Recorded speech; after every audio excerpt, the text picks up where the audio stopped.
Demi mengatasi krisis energi, Kementerian Pendidikan di Bangladesh menerapkan pembelajaran hibrida. Selain hibrida, efisiensi listrik di dalam kelas juga diberlakukan.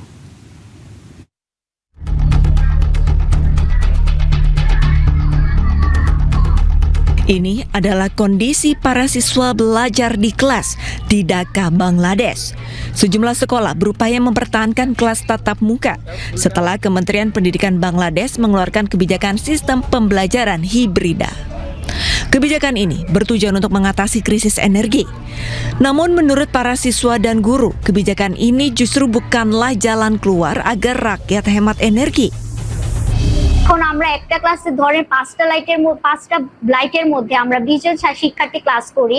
এখন সেই জায়গায় যদি আমরা এক একজন বাসা থেকে অনলাইন ক্লাস করি, তো একটা বাসায় দেখা যায় একটা লাইট থাকে, তো সেই ক্ষেত্রে আমরা 20 জন 20টা বাসা থেকে করব 20টা লাইট, কিন্তু সেখানে অনেকটা বিদ্যুৎ সাশ্রয় আমাদের হয়, কিন্তু সেটা আমরা স্কুলে থাকলে সেটা খুবই কম হয়। প্লাস এটা খালি ফ্যানেরও একটা ব্যাপার আছে, কারণ একটা ক্লাসে তো 5টা মতো ফ্যানও থাকে, কিন্তু আমাদের বাসায় একটা করে থাকলে আমরা মোট 20টা ফ্যান পাই, কিন্তু সেখানে আমাদের বিদ্যুৎ সাশ্রয় হয় না। আমি মনে করি কি যে একটা ক্লাসে আমরা সাধারণত 50 থেকে 60 জন শিক্ষার্থী থাকি, কিন্তু যদি আমরা সেক্ষেত্রে এই 50-60 জন